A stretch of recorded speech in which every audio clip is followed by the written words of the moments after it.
오늘 은혜 받으실 말씀은 열왕기하 8장 1절에서 6절까지 말씀입니다.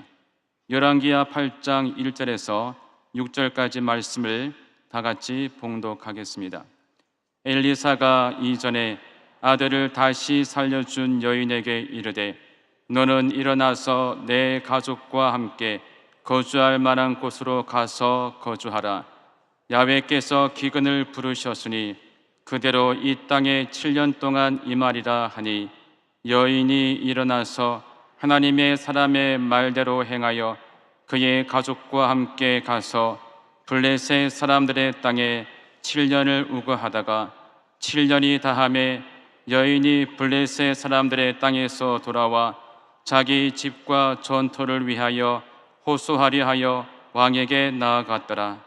그때의 왕이 하나님의 사람의 사환 게하시와 서로 말하며 이르되 너는 엘리사가 행한 모든 큰 일을 내게 설명하라 하니 게하시가 곧 엘리사가 죽은 자를 다시 살린 일을 왕에게 이야기할 때에 그 다시 살린 아이의 어머니가 자기 집과 전토를 위하여 왕에게 호소하는지라. 게하시가 이르되 내 주 왕이여, 이는 그 여인이요 저는 그의 아들이니 곧 엘리사가 다시 살린 자니이다 하니라. 왕이 그 여인에게 물으매 여인이 설명한지라. 왕이 그를 위하여 한 관리를 임명하여 이르되 이 여인에게 속한 모든 것과 이 땅에서 떠날 때부터 이제까지 그의 밭의 소출을 다 돌려주라 하였더라. 아멘. 할렐루야. 따라하시겠습니다. 수넴 여인의 교훈. 수넴 여인의 교훈. 우리가 살아가면서 많은 문제를 만나게 되는데 이때 누군가가 미리 피할 길을 제시해 준다든지 아니면 우리의 당면한 문제를 해결해 주기를 바랍니다. 그리고 정말 누군가가 나의 문제를 해결해 준다면 얼마나 좋겠습니까? 오늘 봉독한 본문에 이러한 것을 경험한 인물이 나오는데 바로 수넴 여인입니다. 선지자 엘리사가 수넴 여인에게 가서 7년 동안 이 땅에 큰 기근이 올 것이니까 너는 너의 가족과 함께 피할 곳을 알아보아라. 빨리 다른 곳으로 피해라 라고 알려주게 되었고, 그러자 그 여인은 엘리사의 말에 순종해서 자기 가족과 함께 블레셋으로 가서 7년 동안 기거를 하게 됩니다. 그리고 그 땅에서 7년간 살다가 7년이 다함에 다시 자기의 집으로 돌아오게 되었는데, 자기의 집에 돌아오니 자기의 집과 전토에 다른 사람들이 들어와서 살고 있었습니다. 그래서 그 자신의 집과 전토를 다시 되찾기 위해서 왕에게 나아가서 호소를 합니다. 마침 왕이 엘리사의 사환 게하시와 함께 대화를 나누고 있었는데 그 왕이 게하시에게 엘리사가 행한 놀라운 일들을 나에게 한번 말해보아라 라고 물어보게 되었고, 이 엘리사의 사환 게하시는 그 왕에게 엘리사가 죽은 자를 다시 살린 이야기를 왕에게 하고 있었습니다. 그때 마침 엘리사가 다시 살려준 아이의 어머니, 즉 이 수넴 여인이 왕에게 와서 자기 집과 전토를 되찾게 해달라고 왕에게 호소를 한 것입니다. 그때 게하시가 왕에게 이렇게 말합니다. 5절 후반절에 보시게 되면은 게하시가 이르되 내 주 왕이여, 이는 그 여인이요 저는 그의 아들이니 곧 엘리사가 다시 살린 자니다 하니라. 그러니 이 왕이 게하시를 통해서 이 여인의 이야기를 듣고 있다가 마침 그 여인이 오니까 너무나 반가워서 그 여인을 불러서 말합니다. 엘리사가 당신에게 행한 모든 일들을 나에게 한번 말해보시오 라고 하니 그 여인이 엘리사가 죽었던 자기 아들을 살려준 이야기를 왕에게 간증하게 됩니다. 그러니 이 왕이 그 여인의 간증을 듣고서 감동이 되고 은혜를 받았는지 한 관리를 불러서 이렇게 지시를 내립니다. 6절을 말씀에 왕이 그를 위하여 한 관리를 임명하여 이르되 이 여인에게 속한 모든 것과 이 땅에서 떠날 때부터 이제까지 그의 밭의 소출을 다 돌려주라 하였더라. 그 여인이 왕에게 가서 엘리사가 자기에게 행한 일들을 간증한 것뿐인데 왕이 은혜를 받아서 그 여인에게 당면한 모든 문제를 해결해 주게 됩니다. 그래서 그 왕이 한 관리자를 불러서 이 여인에게 속한 모든 집과 전토를 다 돌려주고 또 그 여인이 이 땅을 떠난 그때부터 7년까지 그 밭에서 수확한 모든 것도 돌려주어라 라면서 모든 문제를 한순간에 해결해 주게 되었던 것입니다.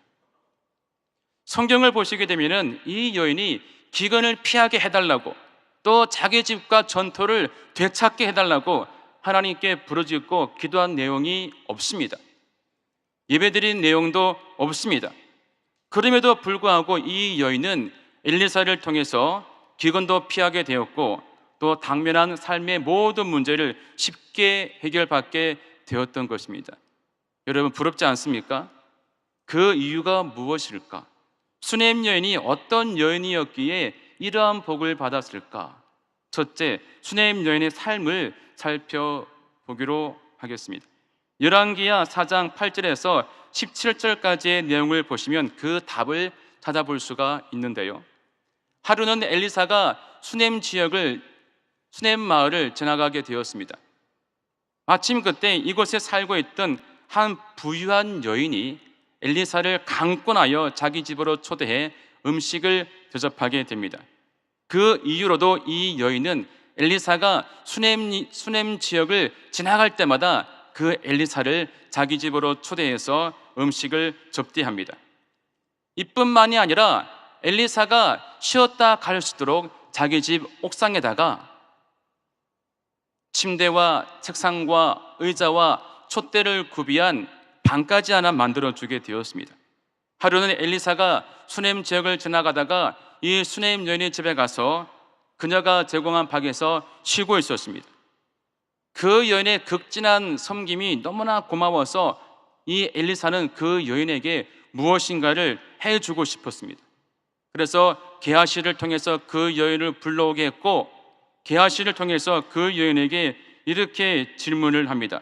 열왕기하 4장 13절을 보시면 엘리사가 자기 사환에게 이르되 너는 그에게 이르라 내가 이같이 우리를 위하여 세심한 배려를 하는도다. 내가 너를 위하여 무엇을 하랴? 왕에게나 사람관에게 무슨 구할 것이 있느냐 하니.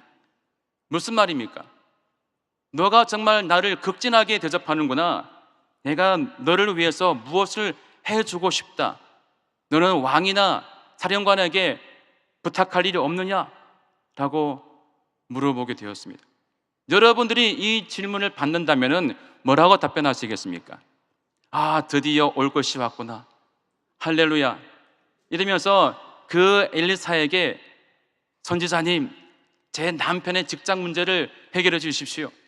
아니면 사업장에 좀 판로를 뚫어주시고 사업장의 문제를 해결해 주십시오. 아니면 내 자녀가 이제 지금 취업 준비생인데 좀 좋은데 좀 취업을 하게 해주십시오 라고 말하지 않겠습니까? 그런데 그 여인의 답변은 이러했습니다. 13절 후반절을 보시면 여인이 이르되 나는 내 백성 중에 거주하나이다. 이게 무슨 말이냐? 이게 쉬운 말 성경을 보시면요, 저는 여기서 백성들과 어울려 부족함이 없이 잘 살고 있습니다. 다시 말해 아무것도 필요하지 않습니다 라고 이렇게 말을 하고 있는 것입니다. 이렇게 말할 수 있었던 이유가 무엇인가? 그녀의 섬김이 어떤 보상을 바라고 한 것이 아니고 하나님에 대한 사랑과 순수한 섬김의 마음에서 한 것이기 때문이었습니다. 우리가 하나님을 섬길 때 또는 누군가를 섬길 때 어떤 마음으로 하십니까? 무엇을 바라거나 우리의 소원을 이루기 위해서 하지 않습니까? 하나님은 우리의 중심, 마음을 보시는 분이십니다. 사무엘상 16장 17절 보시면 사람은 외모를 보거니와 나 야훼는 중심을 보느니라. 우리가 무엇인가를 얻기 위해서 또는 우리의 욕망이나 야망을 이루기 위해서 하나님을 섬긴다면 그것은 하나님을 이용해 먹는 것입니다. 하나님은 그러한 자들을 기뻐하지 않으시고 그러한 자의 기도에 응답하지 않는 것입니다. 우리가 전철을 타고 다닐 때 종종 전철에서 우리는 구구라는 거린과 또 그에게 돈을 건네주는 사람들을 종종 볼 수가 있는데, 이때 두 종류의 사람이 있습니다. 한 사람은 정말 순수한 마음에서 그 거린이 불쌍해서 돈을 주는 사람이 있는 반면에, 어떤 사람은 구제할 마음이 전혀 없는데 와서 돈을 달라고 구걸을 하니까 어쩔 수 없이 돈을 주는 사람이 있습니다. 전자는 돈을 주는 사람이지만 후자는 돈을 빼앗긴 사람인 것입니다. 이렇게 겉으로 보기에는 다 선한 행위지만 그 마음을 들여다보면 전혀 다름을 알 수가 있는 것입니다. 어떤 마을에 착한 농부가 살고 있었습니다. 아주 가난한 농부였습니다. 임금님의 은혜가 너무나 감사여서 무엇인가를 드리고 싶은데 너무나 감사해서 드릴 것이 아무것도 없었습니다. 그래서 찾고 찾다가 갓 수확한 튼실한 무 2개를 왕에게 갖다 주었습니다. 농부의 마음이 너무나 가상해서 이 왕은 그 농부에게 튼실한 소 1마리를 선물로 주었습니다. 이 말이 그 마을에 퍼지게 되었고 그 마을의 욕심쟁이 부자 농부의 귀에 들어가게 되었습니다. 이 농부가 생각합니다. 무 2개를 드리고 소 1마리를 받았으니 소 1마리를 주면은 얼마나 큰 선물을 줄까? 라고 생각해서 이제 그 농부는 소 1마리를 왕에게 주기로 결심을 했습니다. 그런데 왕에게 튼실하고 좋은 소를 준 것이 아니라 자기 집에서 가장 부실하고 바짝 마른 소를 가지고 가서 왕에게 드린 것입니다. 그러자 왕이 그 욕심쟁이의 농부의 마음을 간파하고 신하에게 이렇게 말을 했습니다. 이 소를 창고에 드리고 이 농부에게는 지난번에 그 가난한 농부가 가지고 온 무 2개를 주어라 라고 말을 했다라는 것입니다. 여러분, 마음을 곱게 먹어야 한다라는 것입니다. 아무튼 이 수넴 여인은 사심 없는 순수한 마음으로 엘리야를 섬겼습니다. 그러자 엘리사가 그 여인에게 필요한 것이 없느냐라고 물었을 때에 그 여인은 아무것도 필요한 것이 없습니다 라고 말을 했던 것입니다. 차라리 그 여인이 엘리사에게 필요한 것을 말했다면 이 엘리사의 마음이 편했을 텐데, 이 여인이 필요한 것이 없다라고 하니 이 엘리사는 더욱더 마음이 편치가 않았습니다. 그래서 이 엘리사가 다시 자기의 좋은 게하시를 부릅니다. 14절을 보시면 엘리사가 이르되 그러면 그를 위하여 무엇을 하여야 할까 하니, 무슨 말입니까? 내가 이 여인을 위해서 할 수 있는 뭐가 없겠니? 라고 엘리사가 게하시에게 물어보는 겁니다. 그러자 그 게하시가 이렇게 말합니다. 14절을 보시면 게하시가 대답하되 참으로 이 여인은 아들이 없고 그 남편은 늙었나이다 하니, 그러자 이 엘리사가 무릎을 딱 치면서 옳으니 빨리 그 여인을 데리고 와라. 그래서 이 게하시가 그 여인을 불러서 그 여인이 엘리사에게 오니까 이 엘리사가 그 여인에게 묻지도 않고 다짜고짜 이렇게 선포를 해버린 겁니다. 16절을 보시면 한 해가 지나 이때쯤에 내가 아들을 안으리라 라고 말을 하는 겁니다. 그때 이 여인이 어떻게 반응했습니까? 16절을 보시면요, 여인이 이르되 아니로소이다. 내 주 하나님의 사람이여 당신의 계집종을 속이지 마옵소서. 이게 무슨 말이냐? 하나님의 사람께서 어찌 저 같은 사람을 놀리시는 것입니까? 저를 놀리지 마십시오 라고 지금 이 여인이 반응하고 있는 겁니다. 그러나 그 여인은 엘리사가 말한 대로 1년 뒤에 아들을 낳았습니다. 17절을 보시면 여인이 과연 잉태하여 한 해가 지나 이때쯤에 엘리사가 여인에게 말한 대로 아들을 낳았더라. 이렇게 사심 없는 순수한 마음으로 엘리사를 섬겼던 이 수넴 여인은 생각지도 못한 아들까지 얻게 되는 복을 누리게 되었고, 또 그 후에 그 아들이 죽게 되었을 때에 다시 살아나는 기적까지 경험하게 되었던 것입니다. 그리고 더 나아가서 오늘 봉독한 본문에 나오는 내용처럼 7년간의 기근도 피하게 되었고 잃어버린 집과 전토도 찾게 되었고 더불어 그녀가 경작하지 아니한 7년간의 수확물까지 얻게 되는 복을 받게 되었던 것입니다. 이 여인이 이러한 복을 받은 이유가 무엇일까? 히브리서 13장 10절 말씀하고 있습니다. 오직 선을 행함과 서로 나누어 주기를 잊지 말라. 하나님은 이 같은 제사를 기뻐하시느니라. 이미 그녀는요, 사심 없는 섬김의 삶을 통해서 하나님께서 기뻐하시는 예배를 드리고 있었던 것입니다. 그래서 그 결과로 이와 같은 큰 복을 누리게 되었던 겁니다. 그렇다면 이 수넴 여인이 이처럼 엘리사를 잘 섬겼던 그 이유가 또한 무엇일까? 열왕기하 4장 9절에 말씀하고 있습니다. 여인이 그의 남편에게 이르되 항상 우리를 지나가는 이 사람은 하나님의 거룩한 사람인 줄을 내가 아노니. 이 수넴 여인은 이 엘리사를 하나님의 거룩한 사람으로 여겼던 것입니다. 그럼 하나님의 거룩한 사람은 누구를 말하는가? 말 그대로 하나님의 일을 하는 거룩한 자들을 말하는 것입니다.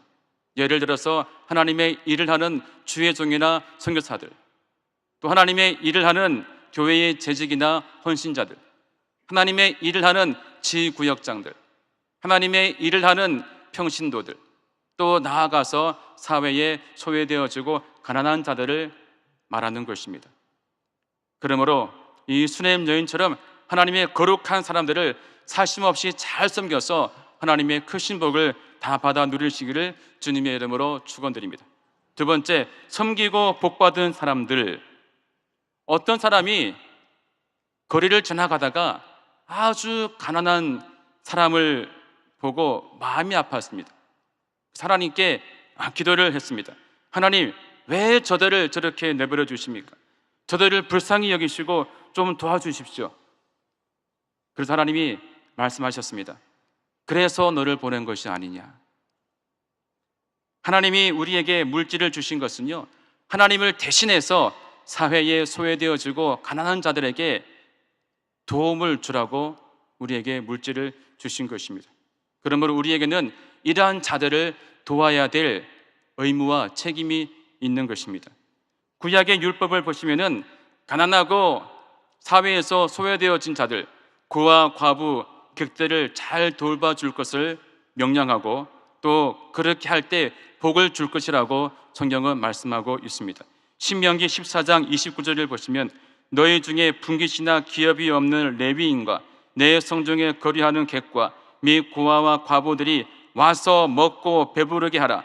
그리하면 내 하나님 야훼께서 내 손으로 하는 범사에 내게 복을 주시리라. 따라서 하나님이, 그래서 이스라엘 사람들은 이 율법에 순종해서 사회에 가난하고 소외되어진 자들, 고아와 과부와 객들을 지극히 잘 보살펴주게 되었습니다. 얼마나 이 나그네들을 또 잘 보살폈는지 이 창세기 19장을 보시게 되면은 두 나그네를 극진하게 대접하는 롯의 이야기가 잘 나오고 있습니다.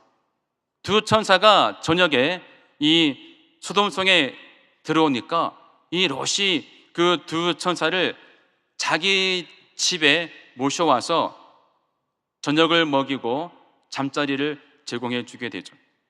그런데 그날 저녁에 이 소돔 사람들이 어린아이 할 것 없이 다 롯의 집 앞에 몰려와서 롯에게 이렇게 말을 합니다. 창세기 19장 5절을 보시면 롯을 부르고 그에게 이르되 오늘 밤에 내게 온 사람들이 어디 있느냐? 이끌어내라. 우리가 그들을 상관하리라. 이 상관하리라, 이 말은요 무슨 말이냐? 어떤 그 성관계를 말하는데 남성끼리의 성관계, 즉 동성애를 말하고 있는 것입니다. 소돔에 있는 모든 남자 어른 아이가 롯의 집 앞에 몰려와서 너희 집에 들어온 그 나그네를 우리에게 내보내라. 우리가 그들과 밤새도록 즐기겠다 라고 말을 하니 이 롯이 문 밖으로 나가서 사람들을 말리면서 얘기합니다. 제발 그러지 마십시오. 제발 그러지 마십시오.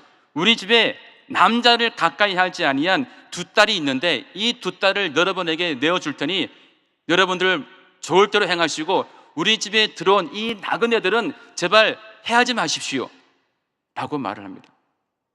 정말 이해할 수 없는 대목이죠. 우리 딸들을 내어줄 테니 즐기시고 이 나그네들만큼은 해를 가하지 마십시오. 이렇게 나그네를 보호해 주었습니다. 하지만 그들이 어떻게 했습니까? 롯을 밀치고 그 집으로 들어가려고 하니 그 두 천사가 밖에 있는 무리의 눈을 어둡게 해가지고 롯을 구해주게 되었습니다. 이렇게 롯은 나그네들을 극진하게 대접하고 그들의 신변을 지켜주었습니다. 그 결과 이 소돔과 고모라가 멸망당할 때에 비록 부끄러운 구원이었지만 롯은 구원받게 되었습니다. 또 우리가 알고 있는 루디아 어떻습니까? 루디아는 빌립보 교회의 1호 교인이고 유럽 1호 교인입니다. 하지만 그 루디아는 사도 바울을 물심양면으로 잘 섬긴 결과 오늘날까지 많은 사람들의 입에서 회자가 되고 있지 않습니까? 또 빌립보에 가보시면 지금도 루디아 기념교회가 세워져서 많은 칭송을 받고 있는 것입니다. 어느 시골교회 장로님께서 이 암이 걸렸습니다. 그런데 그날 새벽부터 그 시골교회에 그 동네에 믿지 않는 불신자들이 몰려와서 새벽 기도를 드리는 겁니다. 너무나 이렇게 어이가 없어가지고 담임 목사님께서 그들의 기도를 들어봤습니다. 그랬더니 그 장로님의 이름을 부르면서 하나님께 암을 치료해달라고 기도를 하는 겁니다. 믿지 않는 분들이. 그래서 이 목사님이 그들에게 물어봤습니다. 당신들이 왜 그 장로님을 위해서 기도하십니까? 라고 물어봤어요. 그랬더니 하는 말이, 목사님, 그 장로님은 절대로 죽으면 안 됩니다. 왜냐하면 우리를 너무나 잘 도와주신 분이기 때문입니다. 그래서 그 믿지 않는 자들이 교회에 나와가지고 하나님의 이름을 부르고 그 장로님을 절대로 데려가지 말라고 기도를 했던 겁니다. 그 결과 그 장로님은 암에서 고침받게 되었고 그 교회가 부흥하게 되었다는 것을 어느 기독교 TV를 통해서 제가 본 적이 있습니다. 여러분, 이러한 삶을 살아가시기를 바랍니다. 이 기독교 재정 강사로 유명한 김미진 간사님의 간증이 참 은혜로운데요. 이 김미진 간사님은 지금도 기독교 재정을 강의하시는 그러한 분이신데, 이분이 한 20년 전까지만 해도 한국 상류 5%에 속하는 아주 상류층이었습니다. 믿음도 되게 좋은 집안이었습니다. 4대째 기독교 집안이었습니다. 근데 이분이 보증을 잘못 싸가지고 85억의 빚을 지게 되었어요. 원금 40억, 이자 45억. 이렇게 85억의 빚을 져가지고 다 집도 빌딩도 다 팔아먹고 이제 죽으려고 제주도로 갔다가 그 제주도에서 이 기독교 재정 강의를 듣고 회복이 되었어요. 그리고 1년 만에 다시 인천으로 올라와가지고 다시 시작합니다. 그때 이제 집은 인천인데 일산에 직장을 하나 만들었는데 작은 2평 남짓 안경점이었습니다. 인천에서 일산까지 출퇴근할 때 왕복 4시간이 걸리는 거죠. 너무나 힘이 들어 하나님께 기도했습니다. 하나님, 저에게 작은 차 하나 주십시오. 차로 가면 뭐 금방 가지 않습니까? 그래서 이분이 이제 작은 중고차를 하나 사려고 1년 적금을 부었습니다. 작은 적금을 하나 부었는데 이제 그 적금을 이제 1년 동안 열심히 부었습니다. 적금의 금액은 500만 원이었습니다. 열심히 그 적금을 부었어요. 적금을 타는 날이 되었습니다. 너무나 기쁘고 즐거운 나머지 새벽에 여러분과 같이 교회에 나와서 하나님께 기도를 드렸습니다. 이제 기도가 마치고 오늘 적금 타서 이제 차를 이제 사야지. 그래서 열심히 하나님께 기도를 드리는데 갑자기 그녀의 귀에 이러한 음성이 들려옵니다. 오늘 너 적금 타지? 네. 그 500만 원 어디 선교지에 선교금으로 보내라. 이런 음성을 들은 겁니다. 그러니 이 간사님이 기도했습니다. 예수의 피로 떠나갈지어다. 예수 이름으로 떠나가라. 이건 하나님의 음성이 아니야. 그렇게 막 하나님께 기도를 했는데 곰곰이 생각해 보니까 마귀의 음성은 아닌 것 같아요. 하나님의 음성이 맞는 겁니다. 그래서 이분이 어쩔 수 없이 눈물을 머금고서 기도가 끝나고 난 다음에 그 500만 원을 찾아가지고 그 선교지에 선교금으로 보냈습니다. 그리고 나니 마음이 우울하고 참 괴롭지 않겠습니까? 근데 마침 강남에 있는 자기 친구가 전화가 와서 오늘 저녁 먹으러 놀러 오라고. 그래서 이 간사님이 기분도 안 좋으니까 일과가 끝나고 그 강남 친구 집에 놀러 갔습니다. 친구 집은 어리어리하죠. 들어가서 이제 밥을 먹고 막 이제 있는데 그 친구가 그 김미진 씨에게 이렇게 말을 하는 겁니다. 나 오늘 차 하나 뽑았다. 그 차가 뭔가 봤더니 일본 차인 겁니다. 도어 모모차 뽑았다라는 거예요. 그래서 이분이 이제 자기는 이제 적금을 다 하나님께 드리고 왔는데 그 차는 일본 외제차를 뽑았다고 자랑을 하는 겁니다. 그리고 집에 가려고 나오니까 그 앞에 그 새로 뽑은 차가 하나 있는 겁니다. 또 그 옆에를 보니까 또 차가 있는 겁니다. 이 차는 뭐야 물어보니까 자기 마트 갈 때 타는 차라는 겁니다. 또 차가 하나 있는데 또 차 뭐야 물어보니까 이 차는 또 다른 용도로 쓰는 차라는 겁니다. 그러니 이 김미준 씨가 너무나 기분이 상한 거죠. 자기는 적금을 다 하나님께 드리고 왔는데 이 부자 친구는 오늘 차도 많은데 또 일본 차를 뽑아가지고 자랑하니 너무나 속이 상하는 겁니다. 그래서 그 친구에게 그냥 집에 가겠다고 막 그러니까 그 강남 친구가 일본 도요타 차 키를 그녀에게 딱 주면서 이거 너 차야 이러다는 거예요. 사연을 물어보니까 그 강남 친구가 새벽에 하나님께 기도를 드리는데 그 친구에게 하나님 말씀하시기를 오늘 너 친구 그에게 차 한 대를 뽑아 주어라. 그래가지고 도요타 차 한 대를 뽑아서 그 김희진 씨에게 갖다 준 거였습니다. 할렐루야. 이 김미진 씨가 자기에게 그 주어진 500만 원 얼마나 귀중한 것입니까? 하나님의 말씀에 순종해서 하나님의 거룩한 선교사에게 후원금을 줬더니 하나님께서 그 순종의 믿음을 보시고 바로 그날 아침에 친구를 통해서 몇십 배로 비싼 그 차를 그 김미진 씨에게 안겨주었다라는 간증을 제가 들어보게 되었습니다. 말씀 맺겠습니다.